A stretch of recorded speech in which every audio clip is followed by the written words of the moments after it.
La mise sous tutelle de la France intervient 10 jours après le deuxième tour des élections législatives et un jour après que les responsables du fiasco de la dette et du déficit quittent le navire.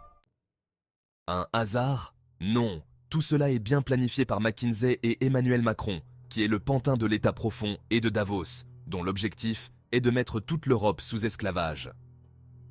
En bons agents zélés de Davos, Emmanuel Macron, Bruno Le Maire et successivement Édouard Philippe, Elisabeth Borne et Gabriel Attal ont œuvré pour mettre en crise l'économie, la banque, l'énergie, le chômage avec des délocalisations et faillites, la sécurité, une immigration massive d'une population africaine agressive, une pandémie qui n'en était pas une, et nous savons aujourd'hui qu'ils le savaient, et un risque de guerre imminent en créant une dette explosive en dilapidant l'argent du contribuable pour financer, entre autres, une guerre qui ne nous concerne pas. Par un mensonge permanent et éhonté, ils nous ont vendu un semblant de réussite et n'ont pas hésité à trafiquer les chiffres pour que cela ne leur soit pas préjudiciable. Et maintenant que la France est mise sous tutelle, ils ont quitté le navire quelques heures avant cette annonce. Emmanuel Macron peut cependant remercier Nicolas Sarkozy pour avoir changé la loi de façon à ce qu'un président ne puisse plus être accusé de trahison. On apprend que Bruno Le Maire ne quitte pas seulement le gouvernement, mais qu'il va s'exiler en Suisse. En fait, Bruno Le Maire, selon un rapport du Sénat, est accusé de faux en écriture publique et une enquête préliminaire est ouverte par le parquet de Paris. En France, le faux en écriture publique est considéré comme une infraction pénale grave. Selon l'article 441, alinéa 4 du Code pénal, cette infraction est punie de 10 ans d'emprisonnement et de 150 000 € d'amende, passant même à 15 ans de prison et 225 000 € d'amende si le faux est commis par une personne dépositaire de l'autorité publique. Mais cela ne s'arrête pas là. On apprend par ailleurs que le budget passé à coup de 49.3 contient des chiffres imaginaires et que dans les résultats, il y a ici et là des milliards de dépenses qui ont été oubliées et ne figurent pas dans les rapports. Tout cela, bien évidemment, est autorisé par Emmanuel Macron et les premiers ministres respectifs.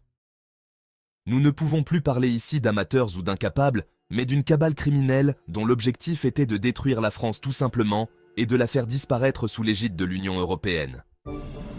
Tous les contre-pouvoirs existants au début du premier mandat d'Emmanuel Macron ont été corrompus les uns après les autres, de sorte qu'Emmanuel Macron peut ne pas respecter la Constitution sans que cela préoccupe le Conseil constitutionnel. Laurent Fabius, à la tête du Conseil constitutionnel, ne s'oppose pas lorsque Emmanuel Macron enferme le peuple illégalement. Il ne s'oppose pas lorsqu'il crée un pass sanitaire totalement illégal et met au banc de la société bon nombre de Français. Il ne s'oppose pas quand des professionnels de la santé perdent leurs droits au travail et ne sont plus rémunérés. Il ne s'oppose pas quand Emmanuel Macron devient belligérant en envoyant des soldats et des formateurs sans l'aval de l'Assemblée nationale en Ukraine. Et il ne s'oppose pas lorsqu'un Premier ministre devient chef du groupe parlementaire, pourtant interdit par la Constitution. Pour faire avancer la mise en place de la dictature voulue et orchestrée par le World Economic Forum, dirigé par Klaus Schwab, Emmanuel Macron, suivi par toute la caste politique, veut nous faire croire à un changement climatique dû à l'homme tout en manipulant le climat par l'ensemencement des nuages afin de produire des pluies torrentielles ou de la sécheresse selon les régions. Les prélèvements de température sont faussés par un changement de prise de température au ras du sol et en plein soleil. La météo nous montre des cartes en rouge pour des températures même trop basses pour la saison. C'est ici que les médias mainstream, corrompus jusqu'à l'os, ont une grande responsabilité. Non seulement appliquent-ils à la lettre la fabrique du consentement en invitant des experts qui en réalité ne sont que des légitimateurs de la doxa gouvernementale, mais ils font répéter des mensonges des milliers de fois afin qu'ils deviennent une vérité. Intentionnellement, les médias nous cachent des informations afin de nous ôter le choix d'une pensée critique. Je vous donne un exemple.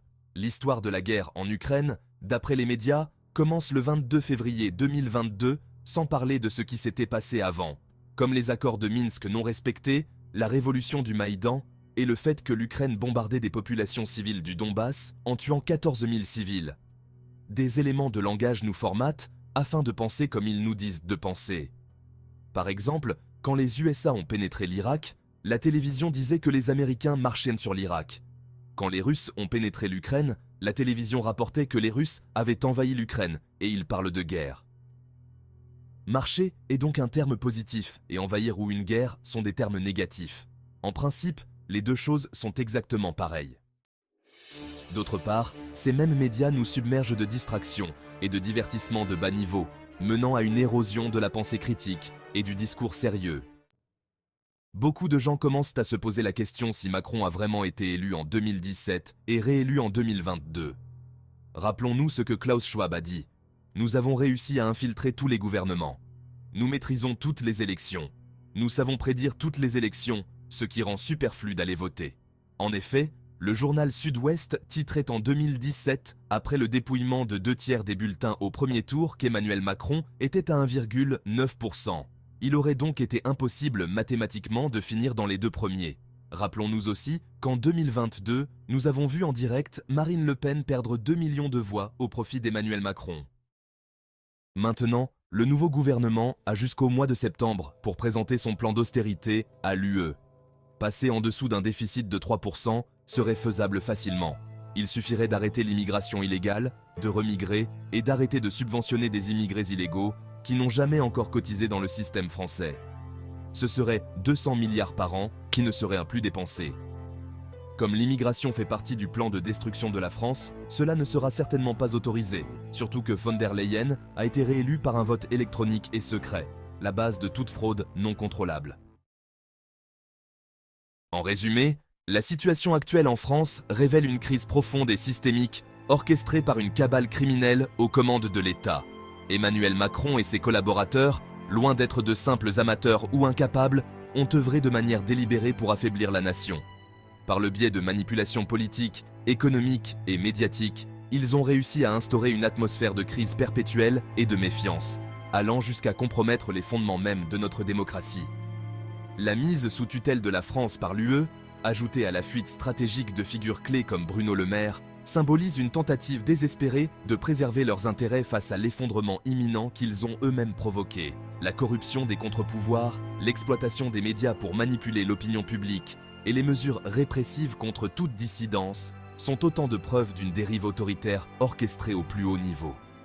La seule lueur d'espoir réside dans une prise de conscience collective et une mobilisation citoyenne pour reprendre le contrôle de notre destin.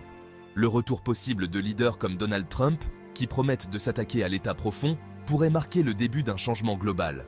En attendant, la vigilance et la résistance face à cette manipulation systémique sont indispensables pour préserver ce qu'il reste de notre souveraineté et de nos libertés.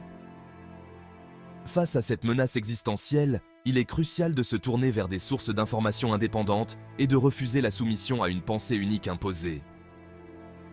La France, jadis pays des Lumières, mérite de retrouver son éclat en se libérant des chaînes d'une élite corrompue. L'heure est venue de réagir avant que la situation ne devienne irréversible.